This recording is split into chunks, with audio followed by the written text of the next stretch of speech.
CitizenCon has come and gone, and with it, a ton of new information has just come out for Star Citizen that's going to take some time to digest. Just these past few days, I've been just kind of processing everything that we saw and trying to formulate kind of my thoughts and opinions on what I thought really stuck out to me the most, which is why I wanted to do this video while I'm still in the UK before I'm able to head back and create like a more comprehensive video to talk about what I thought was the best stuff that we got to see, the things that jumped out to me the most. But I also want to say that just going there to meet all of you guys and also the developers was such an amazing experience. If you've never been to a CitizenCon before, I really recommend you guys think about maybe signing up for next year if you're able to make the trip out. It is pretty expensive, granted, but the energy in the air of meeting a ton of people who are like-minded, who love Star Citizen like you, is something really special. There's a kind of like energy that's infectious when you walk in, and you just have a next level of excitement. Plus, you get to meet all the people who are making the game, walk up to them, say hello, thank you for all you do, and even ask them some questions.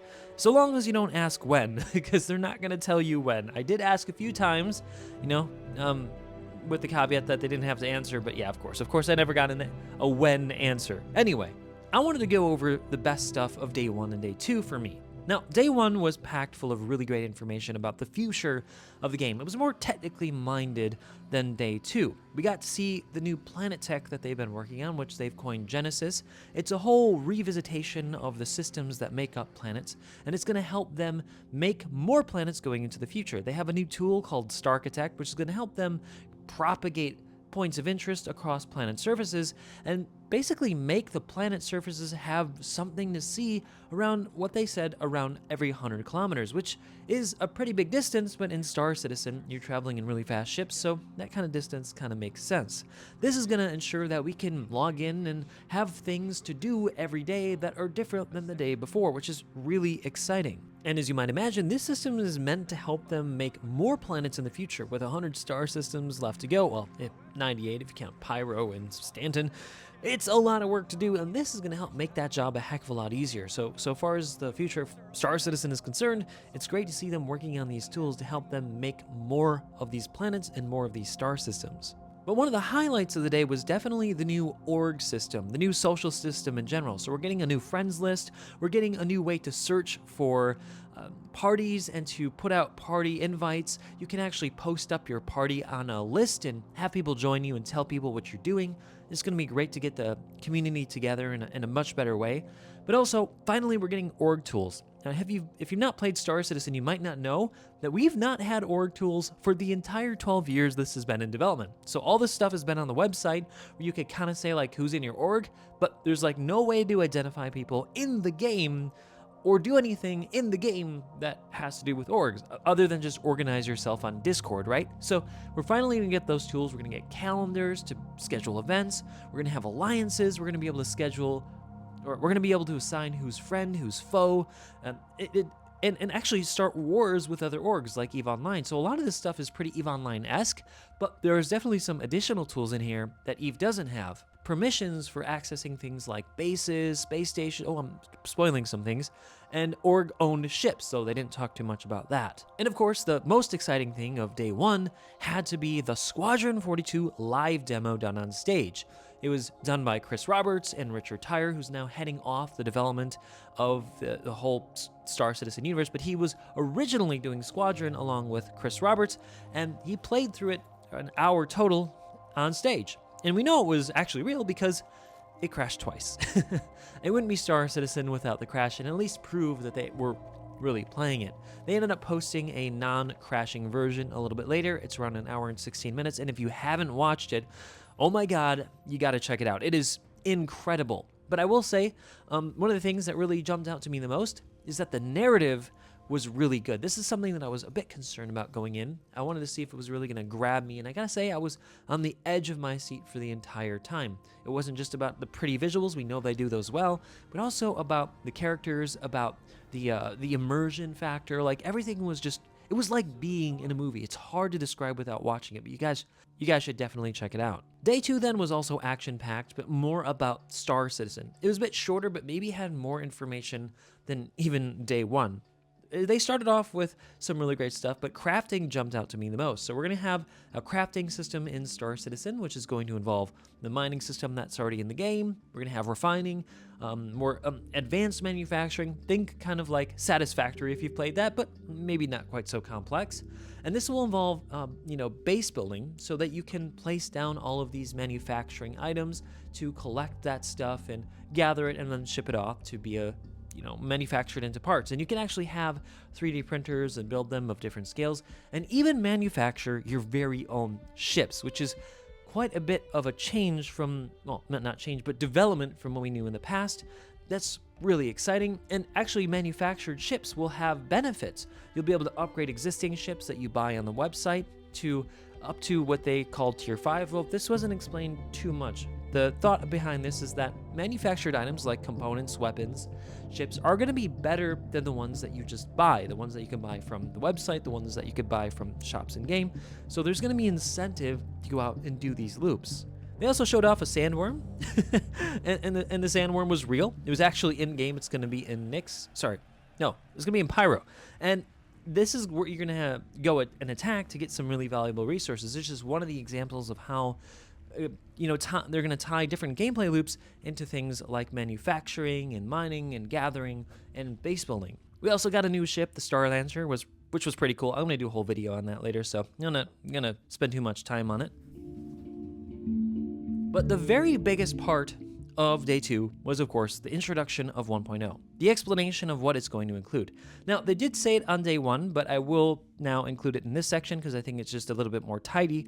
They talked about what the systems are going to be in a 1.0 commercial release for Star Citizen. We're going to have Stanton, Pyro, Nyx, Castra, and Terra. Terra is a really ambitious system. It's the second most populated, kind of second capital of the UEE, and there's going to be a bit of a story involved between Earth and Terra and their fight for dominance in the new UEE post the fall of the totalitarian Messer regime. So it's going to be a really interesting place to be. And this new story that's going to be in 1.0 is going to be a way to introduce players to the world of Star Citizen, to all the loops. It's going to be really cool to check out an actual story in the game, but it's also going to reward people who finish it with citizenship. Citizenship will give you benefits like being able to buy land and more within UEE space.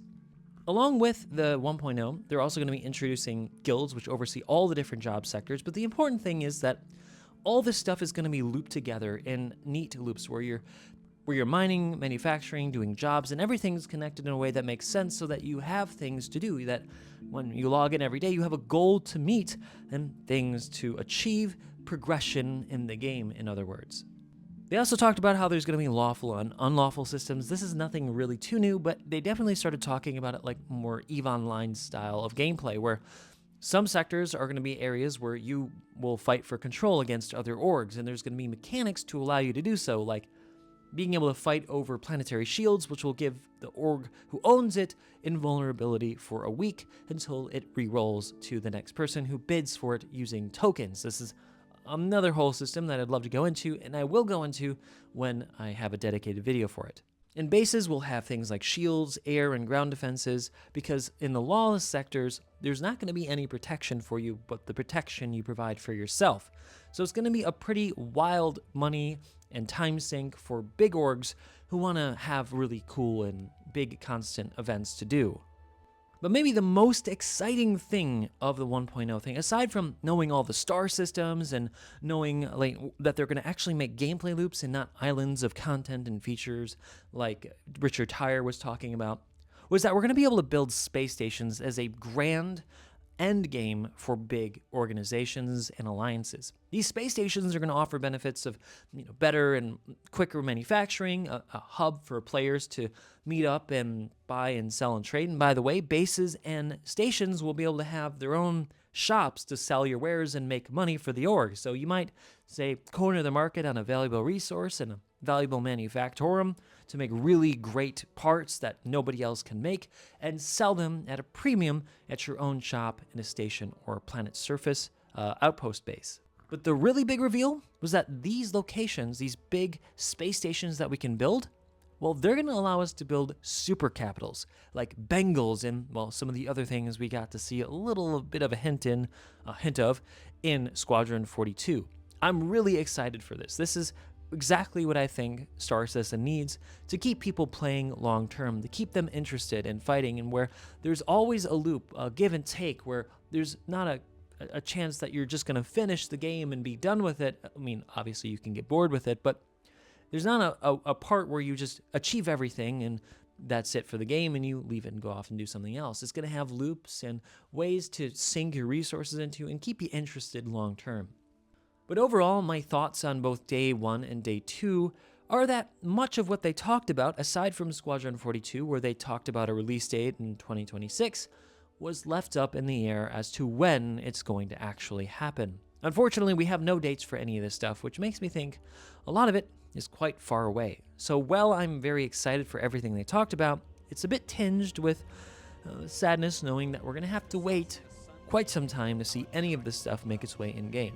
Well, they did show off a lot of really cool things that seem to be in-engine, like the new rain tech as part of Genesis, which looked amazing, or the base building seeming to be halfway through into the game with both concept models and mechanics being figured out.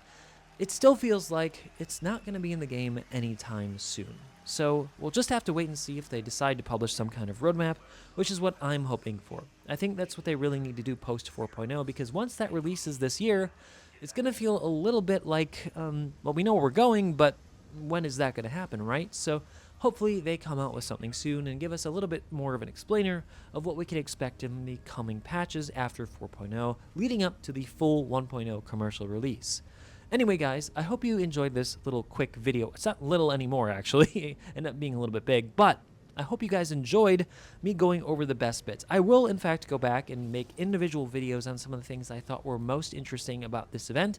Specifically, the base building stuff, I think, really needs a revisit and discussion. The ships will get their own videos, and of course, all these mechanics need a full explanation so you guys can fully understand what to expect when those things come out. But I hope you enjoyed this video, and I'm still in the UK, so it's going to be a little bit before I can get back and make those high quality videos you guys are used to, so you'll just have to wait a little bit longer. If you like this video, you know what to do. Like and subscribe. Hope to see you in the next one.